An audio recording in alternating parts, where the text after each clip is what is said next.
প্রিয় ষষ্ঠ শ্রেণীর শিক্ষার্থীরা, শুভেচ্ছা নিও। আজকে আমি তোমাদের 2025 সালের বাংলাদেশ ও বিশ্ব পরিচয় বিষয়ের নতুন বই থেকে পঞ্চম অধ্যায় বাংলাদেশ ও বাংলাদেশের নাগরিক, এই অধ্যায় থেকে গুরুত্বপূর্ণ কিছু প্রশ্ন এবং এর সমাধান নিয়ে আলোচনা করব। প্রথমে তোমাদের বলবো, যারা আমার চ্যানেলটি সাবস্ক্রাইব করো না তারা আমার চ্যানেলটি সাবস্ক্রাইব করবে এবং আমার সাথে থাকবে। তাহলে চলো আমরা ক্লাস শুরু করি। পঞ্চম অধ্যায় বাংলাদেশ ও বাংলাদেশের নাগরিক, এই অধ্যায় থেকে গুরুত্বপূর্ণ কিছু প্রশ্ন এবং এর সমাধান। 1. জনসমষ্টি বলতে কি বোঝায়? জনসমষ্টি বলতে কোনো নির্দিষ্ট এলাকার নির্দিষ্ট সময়ে বসবাসকারী মানুষের মোট সংখ্যাকে বোঝায়। রাষ্ট্রের অন্যতম উপাদান হলো জনসমষ্টি। জনগণ হলো রাষ্ট্রের প্রাণ। জনসমষ্টি ছাড়া রাষ্ট্র গঠন হতে পারে না। তবে রাষ্ট্রের জনসংখ্যা কত হবে তার নির্দিষ্ট কোনো সংখ্যা নেই। রাষ্ট্রের জনসংখ্যা কমও হতে পারে, আবার বেশিও হতে পারে। জনসংখ্যা সময়ের সাথে সাথে পরিবর্তিত হয়, কারণ এটি জন্ম, মৃত্যু ও অধিবাসনের উপর নির্ভরশীল। যেমন চীন দেশের জনসংখ্যা 141,07,10,000। অন্যদিকে সান মেরিনো নামে ছোট্ট একটি দেশের জনসংখ্যা 33,860 মাত্র। দ্বিতীয় প্রশ্ন, ভূখণ্ড বলতে কি বোঝায়? ভূখণ্ড বলতে জল, স্থল ও আকাশসীমার উপস্থিত আকাশসীমাকে বোঝায়। অন্যভাবে বলা যায়, ভূখণ্ড বলতে পৃথিবীর উপর অবস্থিত কোন নির্দিষ্ট সীমারেখা বিশিষ্ট স্থলভাগকে বোঝায়। এটি একটি নির্দিষ্ট ভৌগোলিক এলাকা, যা একটি গ্রাম থেকে শুরু করে একটি দেশ কিংবা মহাদেশ পর্যন্ত হতে পারে। ভূখণ্ড সাধারণত প্রাকৃতিক এবং কৃত্রিম সীমানা দ্বারা নির্ধারিত হয়, যেমন নদী, পর্বত, সমুদ্র কিংবা রাজনৈতিক সীমারেখা।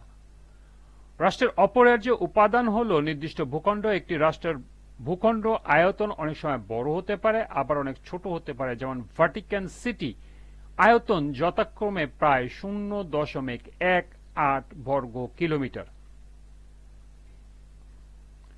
3. সরকার বলতে কি বোঝায়? সরকার বলতে একটি রাষ্ট্রের শাসন ও পরিচালনায় দায়িত্বপ্রাপ্ত প্রতিষ্ঠান বা সংস্থাকে বোঝায়, যা দেশের আইন, নীতি ও শৃঙ্খলা বজায় রাখার কাজ করে। রাষ্ট্র গঠনের অন্যতম উপাদান হল সরকার। সরকারের মাধ্যমে রাষ্ট্রের সকল কাজ পরিচালিত হয়। রাষ্ট্রের শান্তি শৃঙ্খলা রক্ষার জন্য সরকার আইন প্রণয়ন করে এবং আইন অনুযায়ী জনগণকে পরিচালনা করে। জনগণ সরকারের সকল বৈধ আদেশ মেনে চলে এবং সরকারের প্রতি আনুগত্য প্রকাশ করে।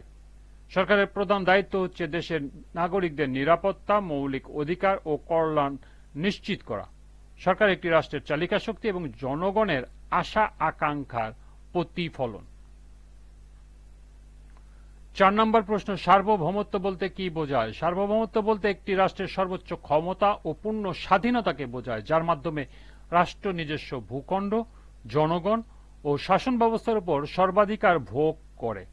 রাষ্ট্র গঠনের সবচেয়ে গুরুত্বপূর্ণ উপাদান হল সার্বভৌমত্ব। একটি সার্বভৌমত্ব রাষ্ট্রের নিজস্ব আইন প্রণয়নের অধিকার থাকে এবং সে অন্য কোন রাষ্ট্রের দ্বারা শাসিত হয় না। এই ক্ষমতা বলে রাষ্ট্র তার অভ্যন্তরে যে কাউকে যে কোনো নির্দেশ দিতে পারে, তাকে সে আদেশ পালনে বাধ্য করে। সার্বভৌমত্বের কারণে রাষ্ট্র অন্য কোনো দেশ বা শক্তির নিয়ন্ত্রণ থেকে মুক্ত থাকে। সার্বভৌমত্ব ছাড়া কোনো দেশ স্বাধীনভাবে নিজের সিদ্ধান্ত নিতে পারে না। 5 নম্বর প্রশ্ন, নাগরিক বলতে কি বোঝায়? নাগরিক বলতে কোনো স্বাধীন রাষ্ট্রের অধীনে বসবাসকারী সেই ব্যক্তি বা জনগোষ্ঠীকে বোঝায়, যারা ওই রাষ্ট্রের আইন অনুযায়ী স্বীকৃত এবং রাষ্ট্রের প্রতি নির্দিষ্ট অধিকার ও কর্তব্য দ্বারা আবদ্ধ। সংক্ষেপে বলা যায়, রাষ্ট্রের স্থায়ীভাবে বসবাসকারী অধিবাসীকে বলা হয় নাগরিক। নাগরিক রাষ্ট্রের স্থায়ী বাসিন্দা হবে, রাষ্ট্রের প্রতি অনুগত থাকবে, রাষ্ট্রের কল্যাণ চিন্তা করবে এবং রাষ্ট্র প্রদত্ত সকল সামাজিক ও রাজনৈতিক সুবিধা ভোগ করবে। অর্থাৎ রাষ্ট্রের একজন নাগরিকের একদিকে যেমন রয়েছে সামাজিক ও রাজনৈতিক অধিকার, তেমনি রয়েছে রাষ্ট্রের প্রতি তার দায়িত্ব ও কর্তব্য। নাগরিক ও রাষ্ট্র একে অপরের পরিপূরক। 6 নম্বর প্রশ্ন, নাগরিকত্ব লাভের উপায় কি কি? নাগরিকত্ব হল রাষ্ট্রের অধিবাসী বা ব্যক্তির জাতীয় পরিচয়। নাগরিকত্ব লাভের উপায় বলতে কোনো ব্যক্তি যেভাবে একটি রাষ্ট্রের আইনগত নাগরিক হিসেবে স্বীকৃতি পায় তা বোঝায়। রাষ্ট্রকে কেন্দ্র করে ব্যক্তি এ পরিচয় লাভ করে। নাগরিকত্ব লাভের দুটি প্রধান উপায় হল জন্মসূত্রে নাগরিক লাভ এবং অনুমোদন সূত্রে নাগরিক লাভ। যারা জন্মসূত্রে রাষ্ট্রের নাগরিকত্ব লাভ করে তারা জন্মসূত্রে নাগরিক, আর যারা আবেদনের মাধ্যমে কোনো দেশের নাগরিকত্ব লাভ করে তারা অনুমোদন সূত্রে নাগরিক। তবে অনুমোদন সূত্রে যারা নাগরিকত্ব লাভ করে তাদেরকে রাষ্ট্রে কিছু আরোপিত শর্ত পূরণ করতে হয়। 7 নম্বর প্রশ্ন, বাংলাদেশকে কি একটি রাষ্ট্র বলার কারণ কি? বাংলাদেশ একটি রাষ্ট্র বলার কারণ হলো এটি একটি স্বাধীন স্বতন্ত্র রাষ্ট্র হিসেবে গণ্য হওয়ার সকল মৌলিক উপাদান বিদ্যমান। রাষ্ট্র গঠনের প্রধান 4টি উপাদান হলো জনগণ, ভূখণ্ড, সরকার এবং সার্বভৌমত্ব। বাংলাদেশ জনসংখ্যা হলো বাংলাদেশের জনসংখ্যা 14,97,72,364 জন। বাংলাদেশের একটি নির্দিষ্ট ও স্বীকৃত ভূখণ্ড রয়েছে যার আয়তন 1,47,570 বর্গ কিলোমিটার। বাংলাদেশের একটি কার্যকর ও গণতান্ত্রিক সরকার রয়েছে যা দেশ পরিচালনা এবং জনগণের সেবা নিশ্চিত করে, যার নাম গণপ্রজাতন্ত্রী বাংলাদেশ সরকার। সর্বোপরি বাংলাদেশ 1971 সালে মহান মুক্তিযুদ্ধের মাধ্যমে পাকিস্তান থেকে স্বাধীনতা অর্জন করে সম্পূর্ণ সার্বভৌম রাষ্ট্র হিসেবে আত্মপ্রকাশ করে। এসব উপাদানের উপস্থিতির কারণে বাংলাদেশকে একটি পূর্ণাঙ্গ রাষ্ট্র বলা হয়।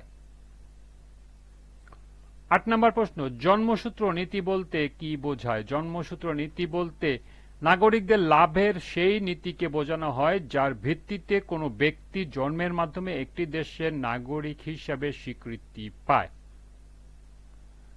এই নীতি অনুযায়ী মা বাবা যে রাষ্ট্রের নাগরিক, সন্তান সে রাষ্ট্রের নাগরিক হবে। কোনো মা বাবার সন্তান বিদেশে জন্মগ্রহণ করলে সে সন্তান মা বাবার দেশের নাগরিক হবে। পৃথিবীর বেশিরভাগ দেশ এই নীতি অনুসরণ করে। এই নীতি অনুযায়ী কোনো জাপানি বা ফরাসি মা বাবার সন্তান বাংলাদেশে জন্মগ্রহণ করলে তারা জাপানি বা ফ্রান্সের নাগরিক হবে। যেমন বাংলাদেশ, ফ্রান্স, জাপান, ইটালি প্রভৃতি রাষ্ট্র এ নীতি মেনে চলে। 9 নম্বর, জন্মস্থান নীতি বলতে কি বোঝায়? জন্মস্থান নীতি বলতে নাগরিকত্ব লাভের সেই নীতিকে বোঝায় যেখানে কোনো ব্যক্তি সেই দেশে জন্মগ্রহণ করে সে দেশ তাকে নাগরিক হিসেবে স্বীকৃতি দেয়, তার পিতামাতা যে দেশের নাগরিক হোক না কেন। এ নীতি অনুসারে জন্মস্থানের উপর নির্ভর করে, অর্থাৎ জন্মস্থান নীতিতে জন্মগ্রহণের স্থানই প্রধান বিবেচ্য বিষয়। উদাহরণস্বরূপ যুক্তরাষ্ট্র, কানাডার মতো কিছু দেশ এই নীতি অনুসরণ করা হয় যেখানে তাদের ভূখণ্ডে জন্মগ্রহণকারী শিশু স্বয়ংক্রিয়ভাবে নাগরিকত্ব লাভ করে। তবে এই নীতির মাধ্যমে অবৈধ অভিবাসীর সন্তানরাও নাগরিকত্ব পেয়ে যেতে পারে। বাংলাদেশের নাগরিকত্ব আইনে জন্মস্থান নীতি সরাসরি প্রয়োগ হয় না। 10 নম্বর প্রশ্ন, অনুমোদন সূত্রে নাগরিকত্ব লাভ বলতে কি বোঝায়? অনুমোদন সূত্রে নাগরিকত্ব লাভ বলতে কোনো ব্যক্তি, সরকার বা রাষ্ট্রের কর্তৃপক্ষের বিশেষ অনুমোদনের মাধ্যমে নাগরিকত্ব পাওয়াকে প্রক্রিয়াকে বোঝায়। এই পদ্ধতিতে এক দেশের নাগরিককে অন্য দেশের নাগরিক হওয়ার জন্য আবেদন করতে হয়। শিক্ষা, চাকরি, ব্যবসা বাণিজ্য ছাড়াও নানা কারণে এক দেশের নাগরিককে অন্য দেশে বসবাস করতে হয়। এইরূপ বসবাসকারী ব্যক্তি ওই দেশে নাগরিকত্বের প্রয়োজন হয় তখন রাষ্ট্রের কাছে ওই ব্যক্তি আবেদন করে। আবেদনের পরীক্ষা নিরীক্ষা করে রাষ্ট্র শর্ত সাপেক্ষে স্থায়ীভাবে নাগরিকত্ব প্রদান করে। নাগরিকত্ব লাভের পর ওই ব্যক্তি ওই দেশে স্থায়ীভাবে বসবাস করতে পারে। অনুমোদন সূত্রে নাগরিকত্ব লাভের কিছু শর্ত আছে। এই ছিল এই অধ্যায় থেকে 10টি গুরুত্বপূর্ণ প্রশ্ন এবং এর সমাধান। আজকের ক্লাসটি এ পর্যন্তই।